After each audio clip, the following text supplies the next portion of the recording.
Hello, welcome to another episode. Today I want to talk to you about a certain camera. It's the Olympus MJU2, also known as the Olympus Stylus Epic. This is my own personal camera. I purchased this a few months ago before moving to the US. And this is one that I purchased for my patrons, that I already made the raffle, and it's gonna go to one of my patrons on the channel. I've shot about 10 rolls through this camera, and I've shot about 3 rolls through this other camera. They're basically the same one. They have really minor differences that I'll go through, but they're basically the same camera. This one has a quartz thing, so you can put the date on the images, which I have never done. This one doesn't. This one has a panoramic option, which sucks to my opinion, and this one doesn't. They both have 35 f2.8 lens. They work the same way, they focus the same way, they are both weather sealed. They're both great cameras, and I want to show you some of the images that I've taken with them and the experiments that I conduct in order to make this episode happen.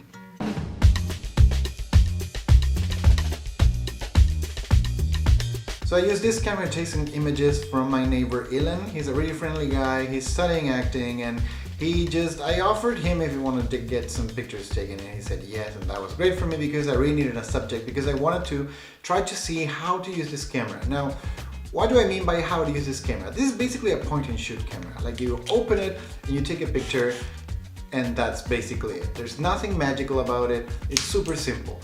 The issue is this camera has an autofocus. I have found that the autofocus is not absolutely reliable on this camera. I get some pictures that are not exactly focused, others that they are focused, but I don't know, it's not as consistent as other cameras in my opinion, and it's not an amazing autofocus, it's an old technology. To me at least, it's more comfortable to zone focus, so I can say this thing is at about, I have 1.5 meters and I just zone focus 1.5 meters and I take the picture. That's more comfortable to me, but if that's not more comfortable to you and you want to have a camera with autofocus, this autofocus works for some people like a charm, and for me it works kind of okay. It depends on the roll, it depends on the day, it depends on the conditions, it depends on a lot of things, but it nails the focus most of the time, but you do need some time to get the image. It's not like you're just walking around the city and you see something, you take a picture and keep walking. No, like the autofocus needs to get nail the subject, and then you press the button and then you take the picture. Theoretically, this camera should be crazy fast, like you should be able to just snap pictures left and right, but I found that it's not as fast as I thought it would be. The reason is, when you open the camera, it takes a few seconds to turn on. Now it's on. And then if you take a picture immediately, it's gonna go with flash. Right now it's empty, it has no film in it. If you want to avoid taking pictures with flash, what you need to do is press this button over here, and then it goes to red eye mode, and then you press it again and it goes to no flash mode. And this is how you take pictures without flash in normal conditions. Now there's some other options that I basically never use. And then the other button on the other side is the timer button, which if you press it once, it goes, I guess, into remote control mode. And if you press the shutter while in that mode, it gets into this beam kind of situation, which is waiting for remote control. And if you press it again, it's going to take a few seconds and then it's going to shoot.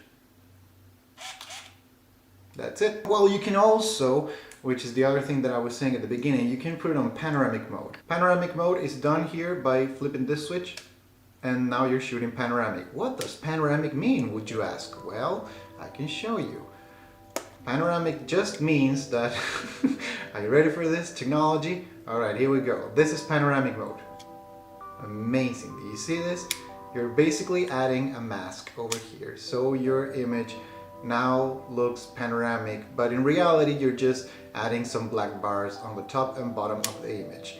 Nowadays, I don't know why would you use that, it has no sense whatsoever, but that's the option in case you want to use it. When I went outside with Ilan, I wanted to take some pictures with some slide film, because I had an Agfa CT100 film, and I wanted to shoot it with this camera because it's a simple 100 ASA slide film, and I wanted to give it a try, and I like the colors and they're kind of consistent throughout, so I wanted to see how it behaves. Weirdly enough, what I was mostly interested in was taking pictures of Ilan with a strong backlight to see how much the camera would or would not compensate for the subject that I was focusing on. I also wanted to try the autofocus system, like I will focus on him and then recompose and see what happens. Like take the pictures from Ilan, for example. I took some of the images and he was just chilling, kneeling against the wall, and the focusing point is not exactly what I thought it was going to be. It's like a little bit of a back focus. As I said, sometimes it's kind of hard to tell where the camera is going to focus, and if you don't press both buttons and select the center AF focus and then just organize and recompose, it's gonna be kind of hard to take the image that you have in your head. At least that's how I've experienced. Especially if you're shooting with like low AS film of 50 or 100 and you're not in broad daylight but under a shade or under a bridge, like it was my case. If you do that, and you really need that f2.8 aperture, I don't know if the camera is going to focus exactly when you want it, man. There's no way of telling except once you develop the film. And that's one thing that I'm not really happy about. So I don't know. So one of the things that I wanted to try when shooting Ilan was... Shooting Ilan? That sounds like I was trying to kill him. One of the things I wanted to try on this thing was to see if the camera could... if the subject was behind some kind of strong light or in front of it, how would the camera react? How would it measure the light? That was one thing I wanted to give it a try. I want to see how good it works against the sun, so that'll be my first experiment. Probably will suck, but I need to give it a try. You want me to look into the lens? Yeah. So I'm gonna... And which lens am I looking at? This one. The one on the small pocket camera. Okay, hold on. Another one without the flash. Alright, for comparison. Would the flash be completely noticeable in daylight or not? How strong would it be? Would it look too flat? If I take a picture of somebody with a flash in broad daylight, would it look like just those kind of old grandma birthday party images where everybody has like a completely flat face and everything looks kind of sad? I don't know, that's a feeling I have. It's like a vintage sadness kind of feeling with frontal flash. But I wanted to see if the camera could provide a better flash for that regard, or if it worked. And I don't know, man, I got mixed results. I think it works.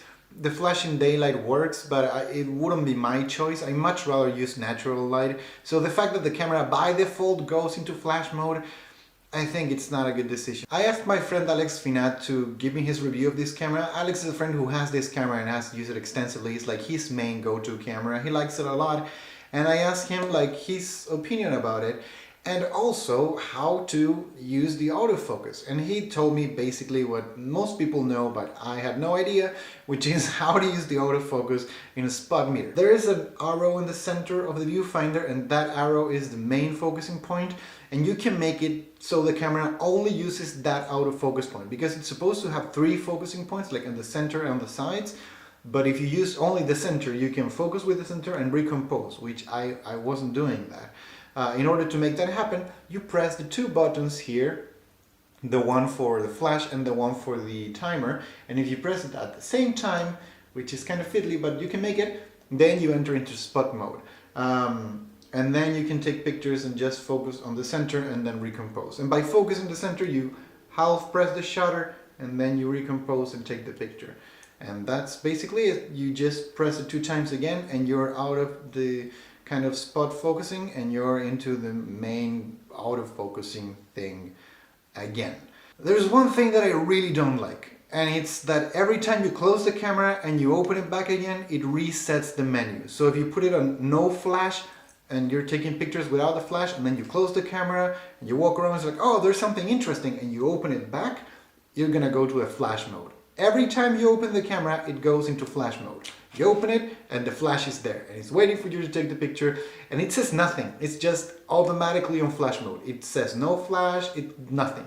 I'm gonna show you. I just opened the camera and it's gonna shoot the flash. Whenever you open the camera, it resets and it has the flash set to auto, so you have to open the camera and then press the flash once to get into red eyes, twice to get into no flash, and then you can take the pictures on broad daylight without the flash. which is cumbersome and I don't really like it. This it's clearly older than this one, or it's not functioning as good as this one, the new one. And I can tell that because when I place a film in here, it takes a lot of tries for the film to actually get into the camera. And when this one, which is new and it's like functioning much better than mine, I just place the film and it goes through immediately. The camera reads the DX code of your film. Meaning, when you place a film, for example, I shot some pictures with this T-Max 3200. When I place this on the camera will always read it as a 3200. There's no way to push or pull your film in camera. That is not an issue if you're shooting like fresh film and you go and you purchase something, you stick it in your camera and you're used to shooting at box speed.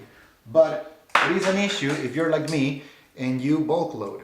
And for example, this is just a cartridge of an Agfa Plus, 200, but this, it's actually HP5 Plus, and I re-spooled in this cartridge. If I put the film in here, it's gonna read the DX code from the film.